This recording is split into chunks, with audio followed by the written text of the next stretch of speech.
morning, everyone. Good morning. Morning. Morning. We want to welcome this morning Jim and Vickie Kennedy. They are just a delightful couple that I had the opportunity to meet online I guess it was a couple of months ago. Jim had posted and Vickie had posted about um, Vickie's life and her being blind, how she became blind, the dogs that have helped her through the years. And I thought, my goodness, this is a story that really needs to be told. Mhm. So we welcome you to the show. And we're going to start now with the two of you. And Vickie, you can look right into the camera here because Jim he's going to adjust your face for us. Okay. The first thing we want to do is we want to learn a little bit about you. So if you wouldn't mind, would you share with us about your original blindness diagnosis? Sure.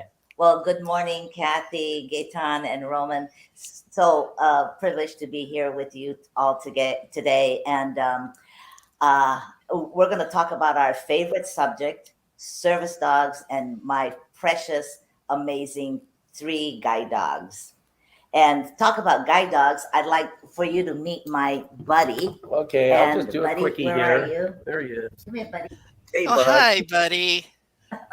Hi, buddy. Buddy is my 3rd guide dog, and he's my first boy. And I've been a guide dog handler for 21 years now, Diagnosis. and they're all from Guide Dogs for the Blind. Now, back in 1978, so we go back about 43 years, I was beginning to stumble around, bumping into the walls a little bit, stepping on poor sleeping dogs and kitties, and bumping the carts in the store, but just a little bit, not serious. And then one day I was coming out of the kitchen and I almost did a somersault over my father, who was kneeling down with the buffet doors open. And I knew then that there was something seriously wrong. So I went to an ophthalmologist who was highly recommended, and we went through extensive tests. And even then, at that time, the only thing he found out was that instead of the normal 180 degrees of periphery, I had only 19 degrees, which really diagnosed me as legally blind. Wow. She drove her car Yeah. to and from that appointment, too. Oh, boy. I drove for 16 years and never had an accident nor a parking ticket. And I drove here in Hawaii and in Los Angeles, where I went to school, Mount St. Mary's University. But anyway, he asked me to come back again and did more testing. And then he saw a light beige uh, patch in the back of my retina.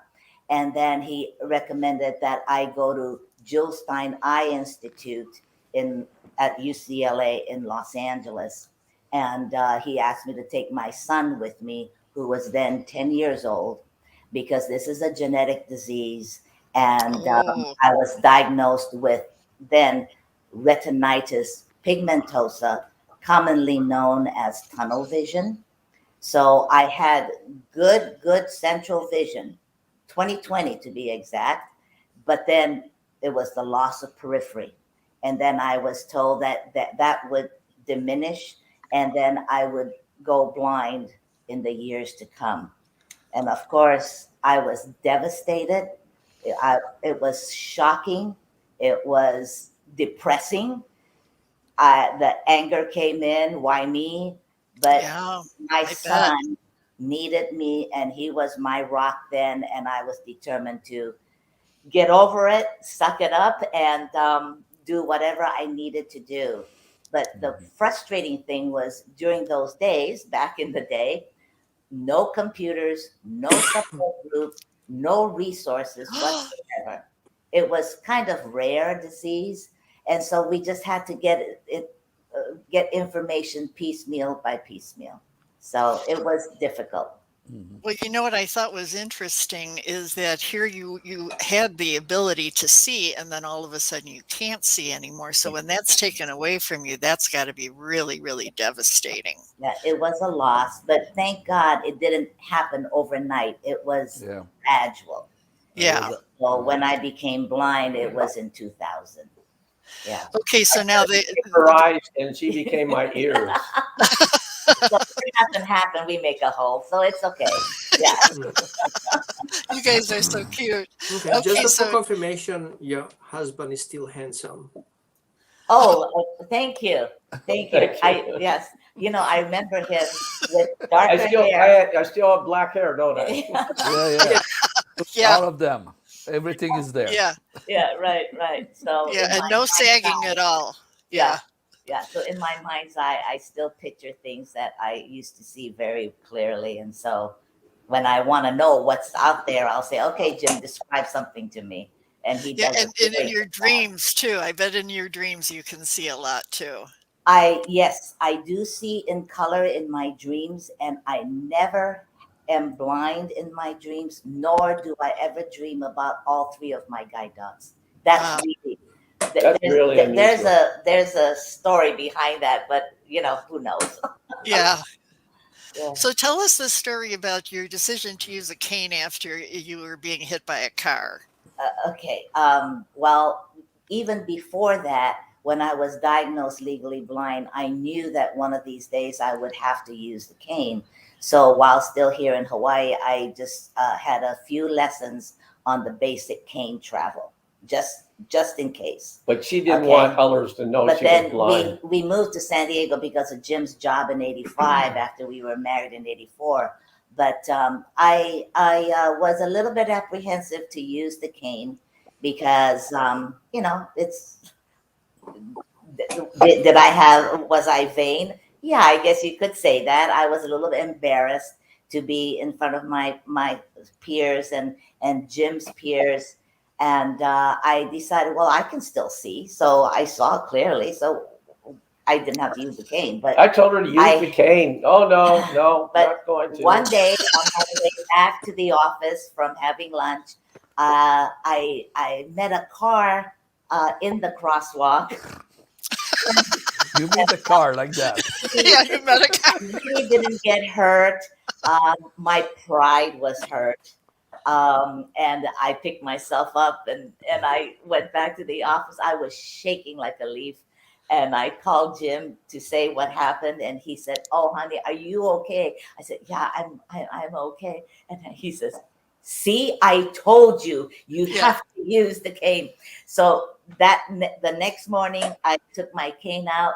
And I want to tell you, it's funny because I went out to lunch again, and it was a revelation. I was walking down the sidewalk, and I felt like Moses parting the Red Sea because everybody went out of my way as I walked down. I thought, "Hey, this is pretty cool." Yeah. But I did use a cane for 12 years. And Okay. yeah, so anyway, that's the story about my cane and the vanity. So never do Okay. that.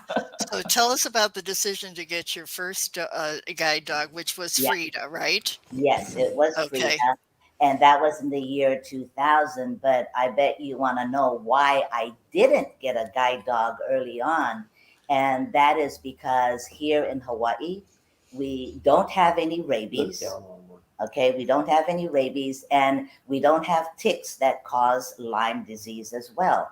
And so, any dog, a pet dog, or even a service dog that would come to our islands were quarantined. I mean, Okay, Really? it 3 or was 4 a months. four months quarantine. Mhm. Even if Okay, it was a service dog. even though it was a service dog. And so I thought, well, I can't do that. I'm not going to put my dogs through that when we would come and visit family here. But I heard some rumors that there was a lawsuit that was going to happen, and it was between a guide dog handler and the state of Hawaii. The state of Hawaii was sued. And then finally, I believe it was late 97 or 98, the ban was lifted for service dogs as long as the rabies vaccination was current, the titer test was given, and the health certificate was done on the dog. And then we could bring the dog in and they got checked and all was well. So year So- 2000 comes along. So then just before that, my eyes were really getting more and more dim now. And I didn't have my 20/20 like I used to. And I was using my cane, crossing the street. I went to San Francisco, took the BART, took the bus home, and I was crossing the 6-lane street near our home. And I tend to go off balance, and I veered to the left. And so I was walking across this wide street, but unbeknownst to me, I wasn't going across. I was veering to the left. Oh, I heard the car whizzing by me on my left side. I got so scared, I veered over towards the curb. And within the 4 blocks of going to my home, I made up my mind. I went in the house, hooked my cane on that little thing there, and then went to the phone, called up Guide Dogs for the Blind, and said, I am ready for my guide dog. oh, okay. And that's when you got Freida. That's when I got Freida in June of 2000. We love Okay. that picture. That's our favorite one. She was an elegant lady, and she was so smart. She just knew what to do. And I have to tell you, the first time when I held the harness handle in my left hand, I walked down the sidewalk and it was so freeing. My head was held up high, my posture was erect, and we just gracefully walked down that sidewalk. And I thought, all these years, this cane was jabbing me in the stomach and getting hooked up into the uneven sidewalks. And it was a beautiful Oh gosh. Wow. Oh, experience. Vicki, a question here then. What you're saying is that you immediately felt the comfort. Oh, You felt the comfort, and you felt that you could trust in absolutely. Freida. And Yes. what do you think gave you that? Was it just instinct? Yes. Did you Well, just feel that she had the training, that she knew? it was the trainers, and they told me, now it's going to be very different because you have to trust your dog. Okay, you trust your dog and you follow your dog. That's the mantra at Guide Dogs for the Blind. And so I thought, well, how are we going to cross the street? Is she going to stop at the curb, And, Yeah. and so she stops, and I said, Freida, forward, or Angela, forward, Buddy, forward. And they move forward with such dignity. But I have to tell you one thing, and all guide dogs are taught this, and this is the hardest thing to train them on, this is intelligent disobedience, because they are trained to always follow your command. So if even with Buddy now, when he takes me to a curb and we have to cross a busy street, I have to listen to the traffic. And when I think it is safe, I'll say, Buddy, forward. And he will go forward. But once in a while, if there is a car or a bicycle or these hybrids are our worst enemy, because we can't hear them. And so when I give the command, our dogs will do what we call intelligent disobedience. Okay, so they won't go forward. They'll either go backwards or they do a body block at the knees. So this is very, very important for us. And I want to tell you, these dogs save my life on a daily basis. And In simple little ways. And the camaraderie, the companionship, and the loyalty is very profound. It's a cut above a pet dog, which we've had many Yeah. of, Yeah. Can I I'll bring- I'll interject something here real quick. When Vicki was being interviewed to get approved for being getting the guide dog, I had to be interviewed too, because they need Yeah. to know what's the family support going to be Yeah. like. Right. All that. And Vickie and I were always used to holding each other's hands because when we were walking down the street, I wasn't going to have to wander around or use her cane. We'd just hold hands. Everyone thought it was so lovely. It was. She flat on her face. And the guy turned to Vickie and said, I think your husband's afraid he's going to be replaced. Yeah. And when Freida and I graduated, and there's a beautiful ceremony at Guide Dogs for the Blind where we have to give a little speech, and I said, Jim, you are not going to be replaced, but you're going to have the best help you could ever hope for. Oh my. That went true for all three of my guides. She did a lot of traveling, which we'll get into here in a minute, but I never once, the thought of worry never entered my mind for a second, even though they were going 5,000 and 6,000 mile trips. Yeah. But that's the independence and Right.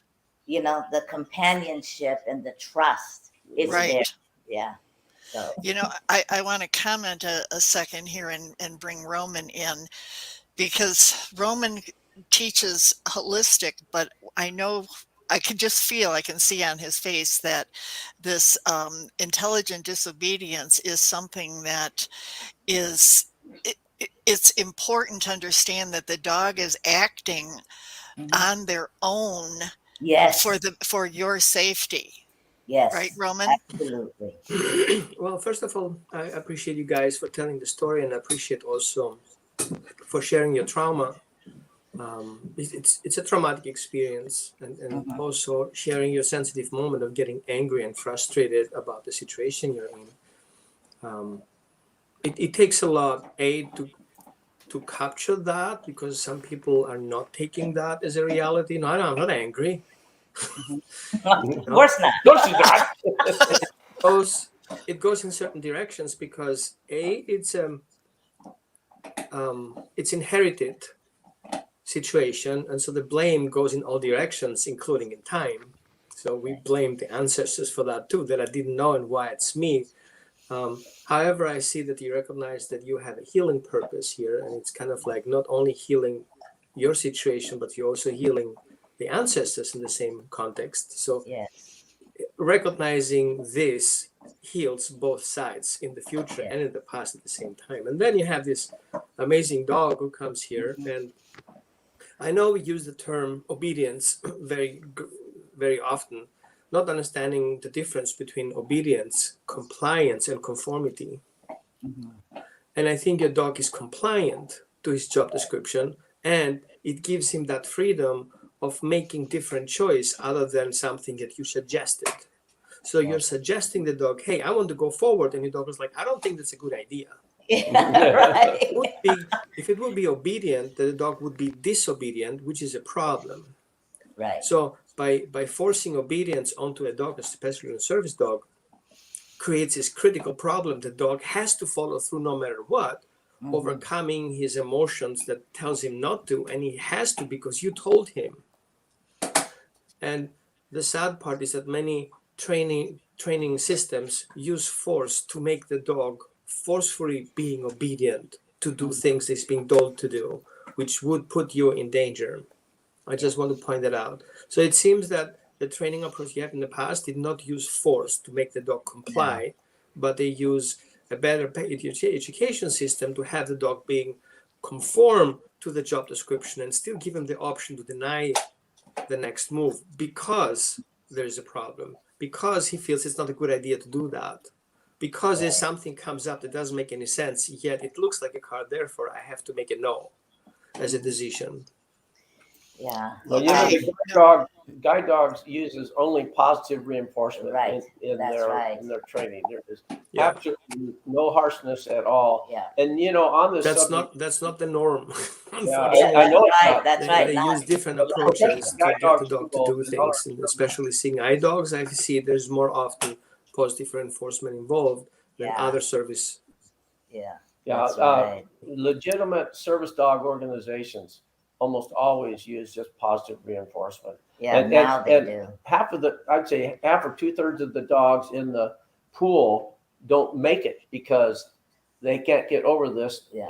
intelligent disobedience. Mhm. They want to follow the command, no Right. matter what. If there's an electric bus coming, they Yeah. want to follow it, and they career change those dogs Mhm. if that happens. Right. They Right. can't take one single chance that Yeah. that dog breaks from intelligent disobedience. Yeah. I was It's wondering, I have a question. I really, with no disrespect, how would you feel looking forward in the very near future where electric cars are more often and these blind people become invisible yeah, to yeah. We have to because the deal with car that. assumes that you stop because you saw him and you still move forward because you didn't hear the car backing backwards and all these parking lot issues because of course you're going to go shopping with your husband and this of course you're going to park in a disability spots, but people are not paying attention. They That's assume right. you see me because I expect you to see me and I'm not paying Right. attention to that. How do you And feel about There's a people yeah. um, There's a regulation on that regard with the electric car. They need to have the new generation need to have like a sound system yes, I was going to making say that. noise. Yeah, That's right. making noise now. Sound system. Below 30 mile per hour, they have to make a given noise, so it can be heard by the visual impaired, the people with the visual disability. So they are Right. addressing this problem as we Yes. speak right now. It's a Hmm. great thing We for are. people with difficulty like that. Yeah. It's like we were kids. The deck of cards with a clothespin. We put it on our spokes and go click click click click. Thought it was really cool. Yeah, yeah, I know that they're working on a certain sound that is going to be emitted by these hybrid cars. right. So we just have to be right on top of that and try to listen to it. Hmm. And today there's so much noise pollution out there Yeah, between blowers and planes and yeah. whatever, and so we really have to concentrate even more. They, But they, they are aiming at having a distinctive sound for electric car, especially electric car. They are completely silent, so they are developing a sound with a combination of frequency that people can hear, but would be yes, distinctive from a normal background or another vehicle mhm, or another normal noise, quote unquote. And yeah, so that's implemented. I think Tesla has that, and other car they start implementing that. It's a new requirement by the Department of yes. Transportation. I'm glad they're doing Yeah. that. Hmm. I'm really happy for that. Yes, good. Oh gosh. Okay. I So will. Yeah. go ahead, May Gaetan. I ask something personal to Jim? Yeah. You said a few minutes ago that you get married, and a year later, Vicky become blind, and you were aware that she was losing sight at that time, Yes, I was. I was. and so But you she had such a beautiful and still has a beautiful spirit. yes, And what really hooked me, our sons were in the we were previously married. Our sons were in the Honolulu Boy Choir, a church group choir here. And one evening at the board, I was treasurer, she was secretary. At a board meeting, they had a little Christmas gathering, and Vicky danced hula professionally for several years at the Hilton Hawaiian Village in the evenings. And then she got up and danced a hula that just blew me away. And I don't mean like shimmy, shimmy, shake, shake, just a graceful, elegant hula. And she has such peace on her face. I thought, how can this woman who's going blind Yeah. convey such peacefulness? So Yeah. that I knew about it. Although her ophthalmologist lied. He said she'll probably have some vision for the rest of her life, but she Wrong. could go long. Wrong. Eh. Yeah, 20 yeah. years later, she had none. okay, Vicky, you have no vision at all. You don't see No any vision. No, I don't see light. any. No, Okay, no. I have a hint of light perception only in my right eye, okay, but I see no shape, sizes, color, okay, nothing. okay. Yeah. So But Okay, let's continue now. Now, your involvement, Vickie, with Guide Dogs for the Blind as a speaker, a board member, and fundraising, and as a resource for travelers to Hawaii with service dogs, is this something that fulfilled you additionally because oh, of your absolutely. experience? You wanted to give back? Absolutely. I was so grateful to Guide Dogs for the Blind for my first guide. Okay. And then I volunteered to be on the Speakers Bureau. And so that led to more things. And I was also a volunteer president for the Foundation Fighting Blindness in the Northern California affiliate for 10 years, I was doing some fundraising activities. And one of the board members came to that and he said, "How would you like to do this on a larger scale?" And I said, "Bring it on. I'd love to." And so My I party founded. animal. Yeah, a party animal. Yeah, there you go. Yeah. Yeah, so it was called the Canine Heroes Wine Gala, and all the proceeds from that went to veterinary care for all of the program dogs at Guide Dogs for the Blind. And I was privileged and honored to be on the board, She and was so on it it for was 9 years. well, our tenure is 9 years, Yeah. and it ended in 2011. But I continue to support Guide Dogs for all they have done for me with my two dogs. And then here in Hawaii, because a lot of my friends and other blind individuals want to come and visit, and so it can be a little bit of a harrowing experience, but I try to make it easy for them and just plot down the points of what they have to do for their dogs before coming here, to abide by all the regulations of the Department of Agriculture.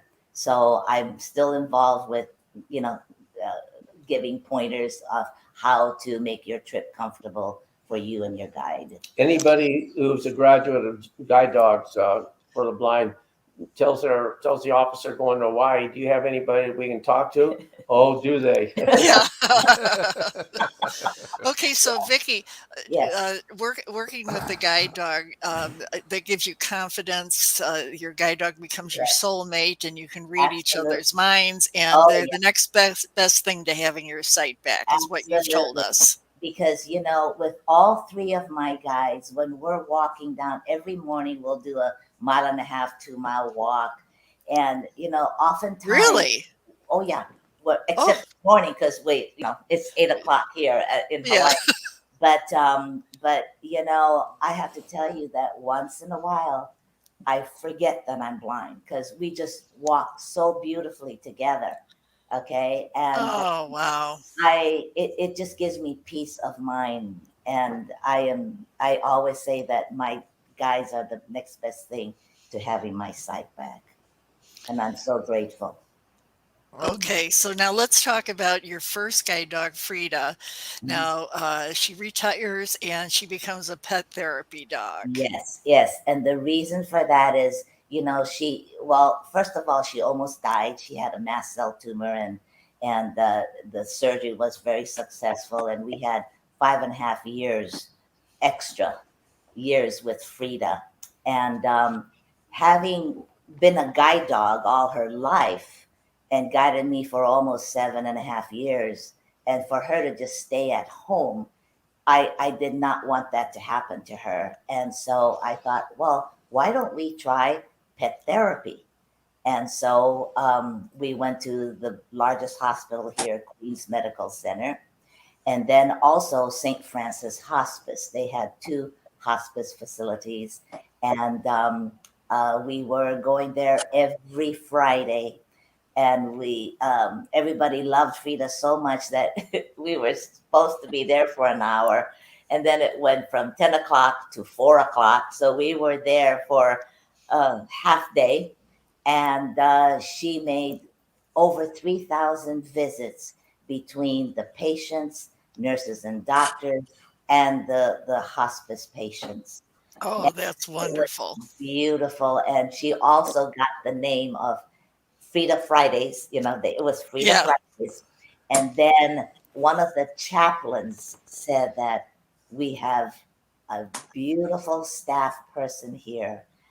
staff member here Exactly. now, and she is very non-judgmental, non-denominational. and she listens. But the only thing is, she's got a tail and 4 paws, and she's Chaplain Freida. So that was really a worthwhile Yeah. thing to do, and she was doing this for 3 years, and Angela would follow her. Okay, So great. that's pretty Well, cool.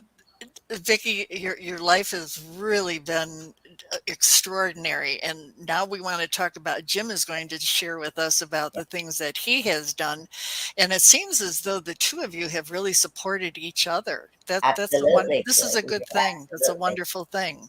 Yes. So now we're going to talk about you, Jim, and I think one thing we can really reiterate on is what Vickie just talked about, which is Freida Friday, and then I'd like to go into when Freida passed away, and that's when I read the article that you had posted about her. So tell us about so much that. we could talk about, but I'll just give you 2 real quick examples. Vickie and I got such satisfaction seeing the warmth come across the patients' faces when we walk into the room and there's this dog and they're surprised, and Freida's perfectly groomed, not smelly, polite, give them a little wet kiss or shake paws, and the smiles that appeared on their faces with all the misery and pain and discomfort they're having just seemed to melt that away. And to say it was satisfying is an understatement. 2 real quick examples. There was a patient who the nurses knew, and her husband and adult children knew. She was conscious and she could hear, but she wouldn't open her eyes and she wouldn't talk. And they wanted to see what would happen if we introduced Freida to this patient. And we went out on the lanai and took Freida right up to her wheelchair, and they lifted her hand up, and Freida had her nose on the wheelchair, and they put her hand back on top of Freida's nose, and then Freida licked the palm, and about 30 seconds later, she opens her eyes. Wow. I love you, Freida. Oh my goodness. There wasn't a wow. And the other real quick one was this one woman was used to 2 large, I think she had 2 large standard poodles, but she had cancer up and down her spine, and she couldn't roll over without assistance. And because she couldn't see her dogs, they wanted to know what might happen if we took Freida in and introduced her. And we started around the edge of her bed, being escorted by her nurse. And she said, "For real?" And she sat bolt upright and giggled and crossed her legs like she's sitting on a campfire or something, and just wept into Freida's face. And she looked those tears away. Yeah. And oh my. the nurses said that was a miracle, because for 3 weeks, She couldn't move. anytime she moved, she had to be lifted up and turned over. Oh wow. The miracle of dogs. They're Yes, really that's something right. else. And That's when she passed away, Queens Hospital, the largest trauma one in the state, held a formal memorial for her. It was really something special. And the lady who wrote this article that you're showing was Hob Austin. Yeah, so a neat last name. Anyway, she was head of palliative care, or not one head of, but one of the managers in palliative care there. And she and Freida were just like best buds, and it hurt her as much as us when she passed. It was a beautiful relationship we had. And Freida also was the very first pet therapy dog at St. Francis Hospice. I was at the time chairman of their St. Francis Healthcare Foundation, and I got involved with Freida as a pet visitation, and she ended up being the very first pet therapy dog. And after the end of the year, they had the volunteer awards, and Freida got Volunteer of the Year award. And we were happy but embarrassed, because you got 450 volunteers and a dog wins this. Yeah. It was pretty cool. But she was very happy because she got a lot of treats. Yeah. Okay. So what I'd like to do now is, before we go on with you, Jim, can we go over looking at some of the pictures of, we Sure. talked about Freida, but we haven't talked about Angela and about Buddy. So let's show some of these pictures so that Okay.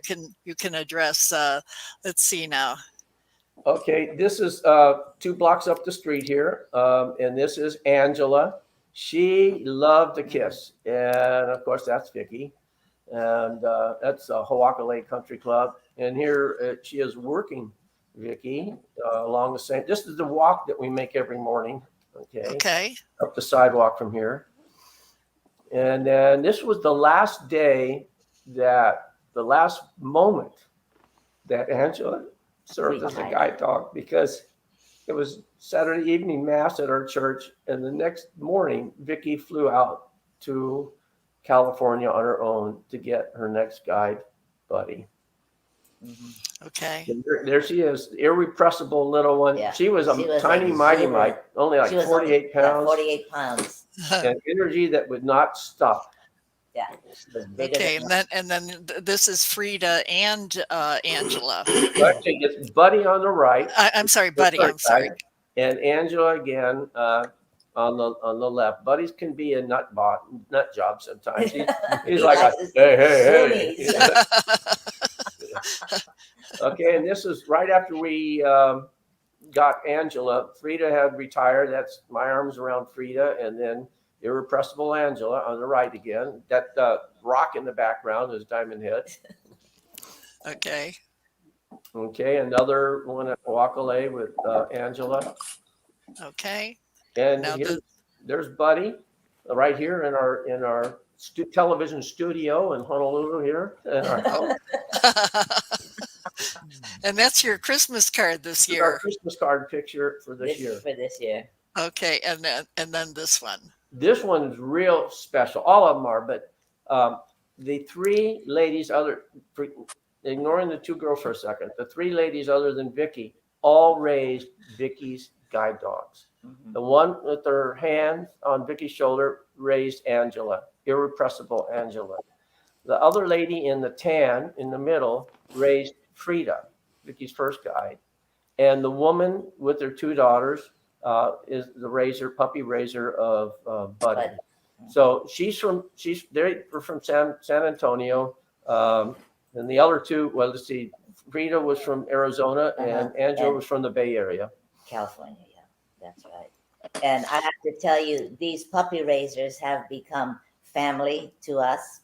And I just want to, since we're talking about puppies and the raisers right there, I like to give a shout out to all the puppy raisers who raise these wonderful puppies to become service dogs. And without them, our organization could not exist, and they take these beautiful, precious little puppies with needle-like teeth, sharp teeth, and then they go through all kinds of scenarios in the house, and they socialize them. They take them all over. Behavior is perfect. Behavior is perfect, right? And then just when they're perfect, then they have to tearfully say goodbye to them. So they go back to Guide Dogs for the Blind College to become service dogs. They're saints. Yeah.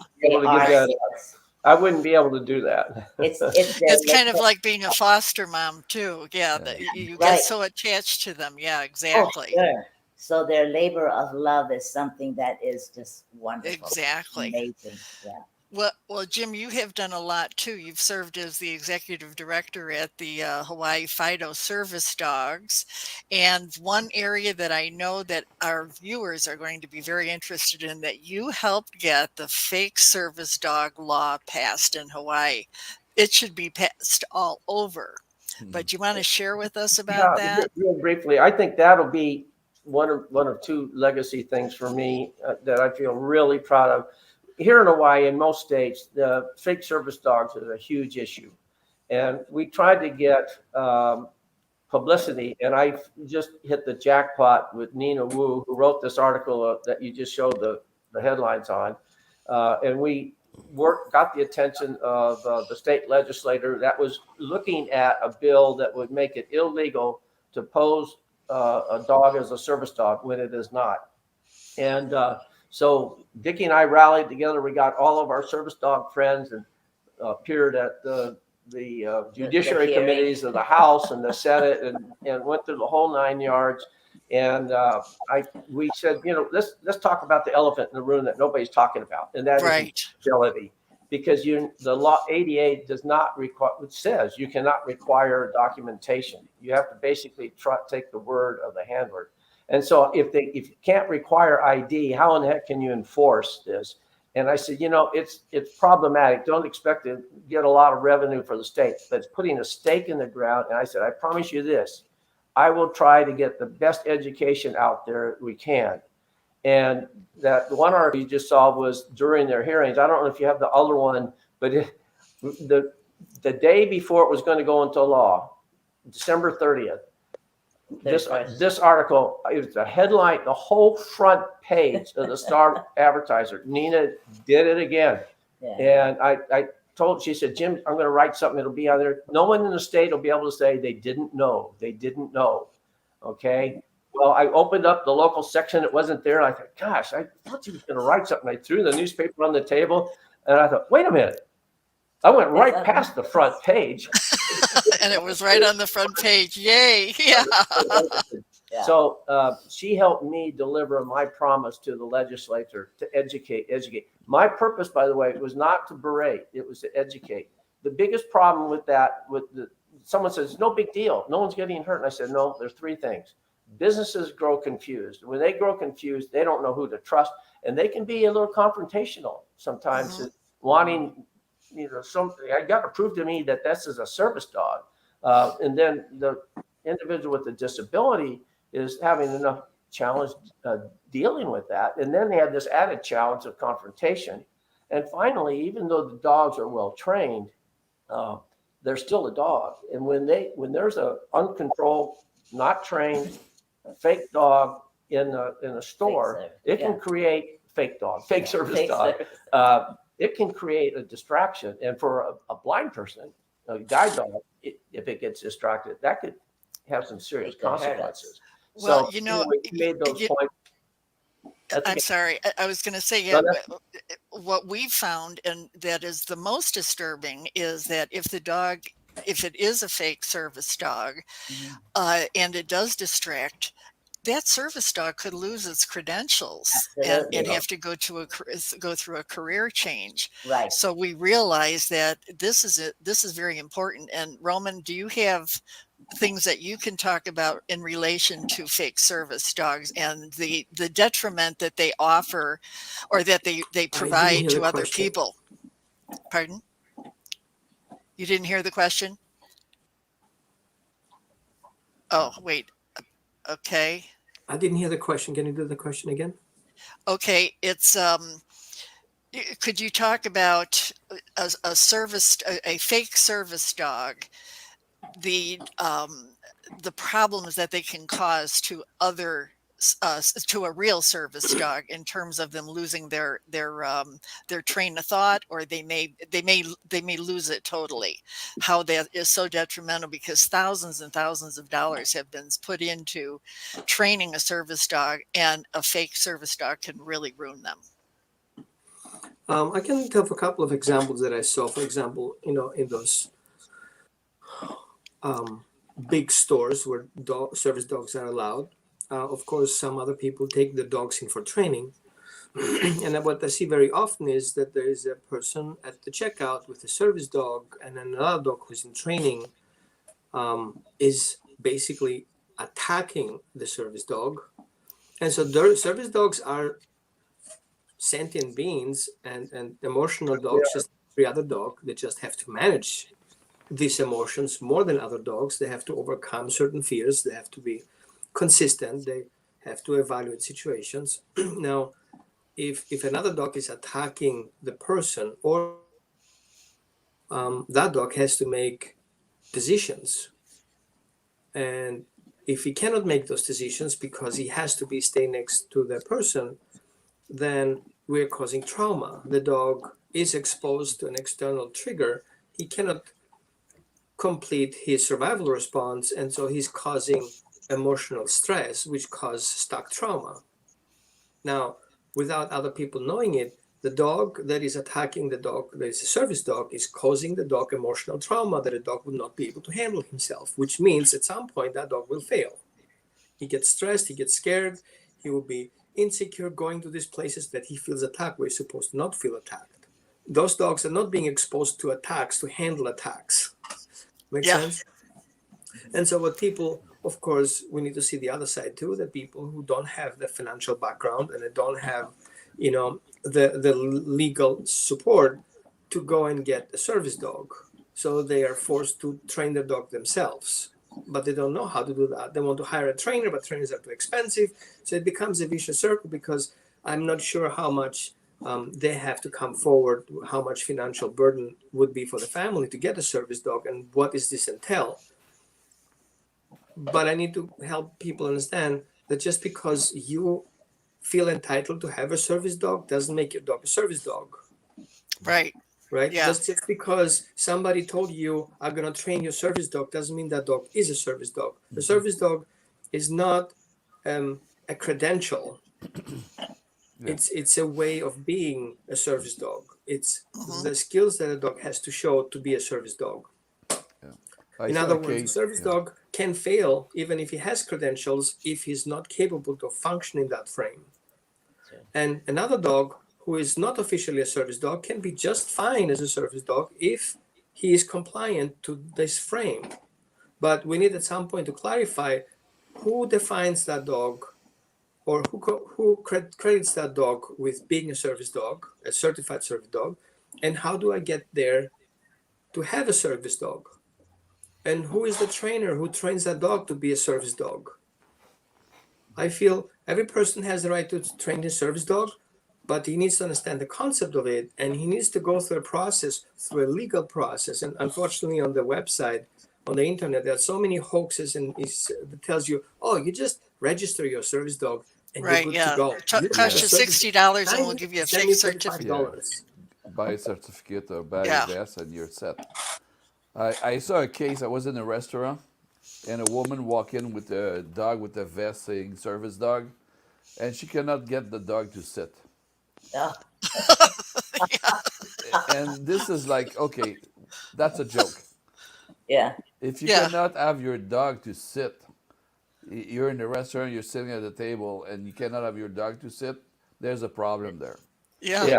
Yeah. And you are Right. abusing the system and you take advantage of people. And the point that Roman is mentioning, somebody has to evaluate the dog and give certification that he's a service dog and that he's able at least to behave in public without being aggressive or aggressing other dogs. And there's tests and there's some program exists to give a certification to dog in that regard. But they have to go through this. If they want to train their dog themselves, they have to be evaluated by independent person, Right. Yeah. competent expert, to evaluate and say, yes, your dog is a good citizen. You can be in public and not barking at people or not attacking another dog. And without that, it's kind of a free for all. You know, Yes. it's interesting. In some states, they do require that evaluation, and some states do not. Right. Unfortunately, the ADA does allow an individual to train their own dog, and that person doesn't have to have credentials, but has to train in obedience, behavior, and train to help in a very specific way to deal with their disability. That's the key right there. Not just Yeah. well behaved. They perform a function that assists them in a meaningful way. Right. If they meet that criteria, then I don't really have a problem with that. But that could be a whole program in itself. I can tell you Yeah. that. Yeah. Exactly. This- Yeah. This is a Right. very big subject. Yeah. Okay, well, this has been a wonderful show. We want to thank you so very much for being on the show. And is there any last thoughts that you would like to share with our audience? Well, if you get feedback and they'd like more information, we'd be glad to be a resource. Right. I would like to Oh, say, yeah. wait, I just see here that Catherine. Hi, Catherine. Uh, she says that in New York City, people are not allowed to demand certification of a service dog. Really? That's right. ADA That's right. will not ADA. allow you to demand certification. ADA expressly says Really? you cannot Yes. prove, you do not have to prove that you had certification. She's right on that. Right. Yeah. Okay. I I'm see sorry. I'm concerned a little bit here. In Europe, people who have disabilities are clearly marked. And I know the marking is kind of like, I'm Greek Austrian, so my apologies if I kind of invade, the US standards. In Europe, if you're blind or you have disabilities, you are clearly assigned that you're a disabled person, so everybody can recognize and pay specific attention to your needs as you cross the street. And also dogs are clearly marked as service dogs or seeing eye dogs because they have the same mark on their gear, which Wow. is blind, deaf, or Medical alert. Yeah. right? Why is this such a thing here in the US that you cannot show that you have this disability? You have to kind of secretly do that. Yeah. I think it's Yeah, that's a good point. Yeah. It's the Privacy Act. Yeah, you and know? most of them are medical conditions. Yeah. And then you get into, having to divulge and prove the medical So it's- circumstances. The ADA, I think overdid it a little bit on that. Yeah, because I need love blind to drive a change car. certification. Obviously, everybody sees that I don't see well. Yeah. Right. Yeah. ADA does allow you to train your own, and you don't have to be a certified trainer to do that. But you have to train it to behave and to perform a meaningful function relative to your disability.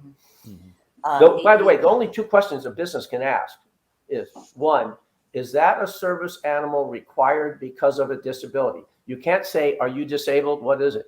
Is that a service animal required because of a disability? And the second is, what specific assistance does that dog provide you? And you cannot ask for a demonstration either. Okay. Really? All of us legitimate service dog training organizations do issue IDs, and we encourage our handlers to openly display that and offer it. Yeah. But the business establishment is not allowed to demand that. That's a real important point. They can ask those two questions, and that's it. It's all about the privacy. Yeah. Yeah. Yeah. But I know I have shown my ID from Guide Dogs for the Blind. It has a picture of my guide dog and me and all of the specifics of the breed, and the number ID for the dog too. And once in a while, I used to hand it out because they said, well, you don't look blind, so why do you need that dog for? I said, I am. And then I flipped that ID out. Yeah. And then I asked for the supervisor. And then that shuts them up and we go through. An important thing is most individuals who have service dogs are not blind. They have other they have a medical Other issue like disabilities. medical alert. They have serious Diabetes. balance issues, and they need assistance. And it might not be all that obvious to a viewer. Like, gee, that person doesn't look disabled.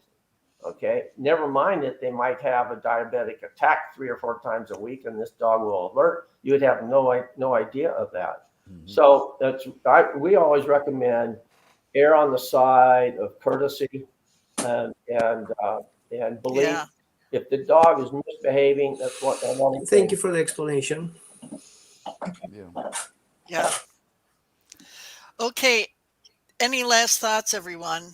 I would like to salute Vickie's spirit. You have a great spirit. Keep your spirit. Let's make everybody happy. You share joy and high spirit with everybody. Thank you for that. Oh, well, thank you. She is spirited. When I first was diagnosed, I was down in the depths, I have to tell you, but one has to accept. And when that happened, then everything was fine. And of course, my guide dogs were my partners. Excellent. And Jim too. Yeah. So. And me too. Yeah, that's what I said. Yeah, he's helping once in a while. Yeah.